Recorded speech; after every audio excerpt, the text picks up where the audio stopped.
Hello बच्चों, तो question है हमारे पास the modulation frequency of AM radio station is 250 kilohertz which is 10% of the carrier wave.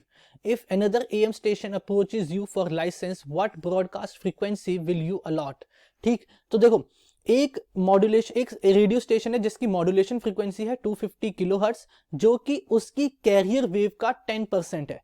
तो सबसे पहले तो हमें उसका कैरियर वेव निकालना पड़ेगा.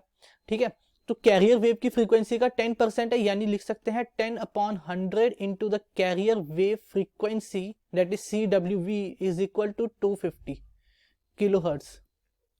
ठीक, तो यहां से कैरियर वेव की फ्रीक्वेंसी कितनी आ जाएगी? कैरियर वेव फ्रीक्वेंसी आ जाएगी हमारे पास 2500 यानी 2500 किलोहर्ट्ज.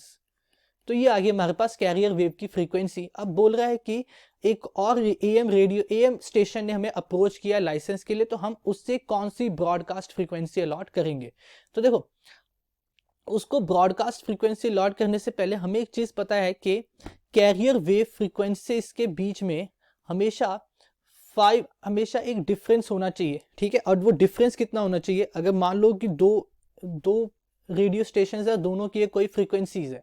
ठीक है, अब हमें पता है कि अगर यहाँ से दो वेव्स हैं 1 और 2, ठीक है, दोनों की एक कैरियर वेव है. ठीक है, इसकी कोई कैरियर वेव CW1 है, इसकी कोई कैरियर वेव CW2 है. तो इन दोनों कैरियर वेव्स के बीच में at least 2 times of modulation frequency. ठीक है, मॉड्यूलेशन फ्रीक्वेंसी का 2 टाइम्स. FM मान लो क्या है? Modulation frequency. ठीक है, तो उनकी मॉड्यूलेशन फ्रीक्वेंसी का 2 टाइम्स का डिफरेंस होना चाहिए. ओके, तो यहां पे मैं क्या लिख सकता हूं कि अब डिफरेंस, टोटल डिफरेंस कितना हुआ? 2 इंटू मॉड्यूलेशन फ्रीक्वेंसी कितनी है? 250 kilohertz.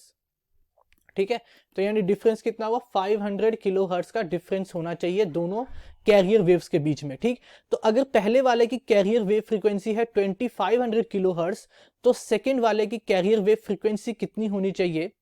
Carrier wave frequency of the second one should be 2000 kilohertz. ठीक, तो अगर 2000 किलोहर्ट्ज अलॉट करेंगे उसे, तो यहां पे दोनों के बीच का डिफरेंस कितना होगा? 500 किलोहर्ट्ज का. ओके, तो ऑप्शन डी हमारा करेक्ट है. I hope you understand it well. Thank you.